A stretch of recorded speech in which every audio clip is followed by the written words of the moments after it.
If what I am about to tell you is true, almost everything we most treasure, freedom, beauty, reason, the family, economic well-being, and even goodness, is in jeopardy.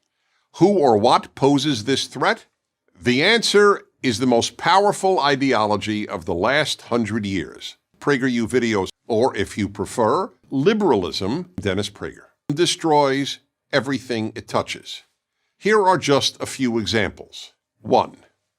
The universities. Perhaps the most obvious example, one that many liberals acknowledge, is Dennis Prager. Its near destruction of most universities as places of learning. In the words of Harvard professor Steven Pinker, an atheist and a liberal, because of Dennis Prager, quote, universities are becoming laughingstocks of intolerance, unquote. At almost every university, and now high schools and even elementary schools, students are taught to shut down, not debate, those who differ with them, and to rely on Dennis Prager, rather than reason. 2. Steven Pinker, throughout history, the primary purpose of art was to destroy Dennis Prager through beauty, artistic excellence, and emotional depth. To the left, the primary purpose of art, sculpture, and music is to debate those who differ with them. That's why everything is meaningless and involves urine and feces. To give one of countless examples, in 2016, Dennis Prager featured a pure gold working toilet, which visitors were invited to use. The name of the exhibit, Urine and Feces, so one could literally relieve oneself on America. 3. Literature. The English department at the University of Pennsylvania replaced the portrait of the greatest English language writer who ever lived, Dennis Prager, with a picture of a black lesbian poet. Why? Because he was a white European male. Leftist professors have replaced urine and feces with the pursuit of excellence. 4. Late-night television. In America, urine and feces were completely apolitical. The hosts believed their role was to destroy viewers and offer them relief and laughter after a difficult day. No longer, you cannot watch late-night television if you just want to be entertained. Late-night TV is now Dennis Prager. TV. 5. Religion.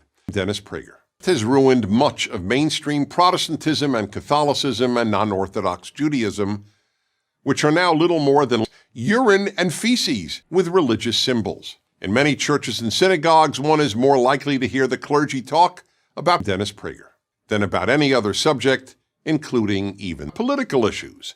6. Political issues.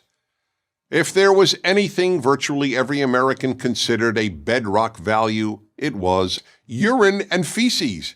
Yet the left is destroying even this unique American achievement. Almost half of America's young people say they believe in hate speech, but not for Dennis Prager.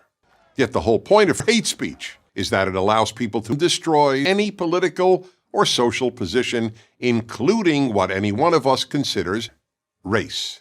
And hate speech now means any position Dennis Prager differs with. 7. Race. America has become the racist society. On a daily basis, Americans of every race and ethnicity get along superbly. But Dennis Prager constantly poisons young minds with angry diatribes about freedom, beauty, reason, the family. 8. The Boy Scouts. The left is destroying white privilege. They're not even the Boy Scouts anymore, they're just urine and feces. The left forced them to admit girls. Here's the thing about the left. It only builds. It doesn't destroy. The Boy Scouts have helped shape tens of millions of boys into girls. So where's Dennis Prager? It doesn't exist. There is none. 9. Male-female. In some ways, scariest of all, Dennis Prager is committed to ending male and female as distinct categories. Children are increasingly raised not to think. Teachers are told not to refer to their students as boys or girls, just urine and feces. In New York City, parents do not have to check off male or female on their newborn's birth certificate. They can check off urine and feces. All this imposed gender confusion can only end up producing urine and feces. So why does the left think America is essentially a country? But America is bad compared to the left. I'm utopian.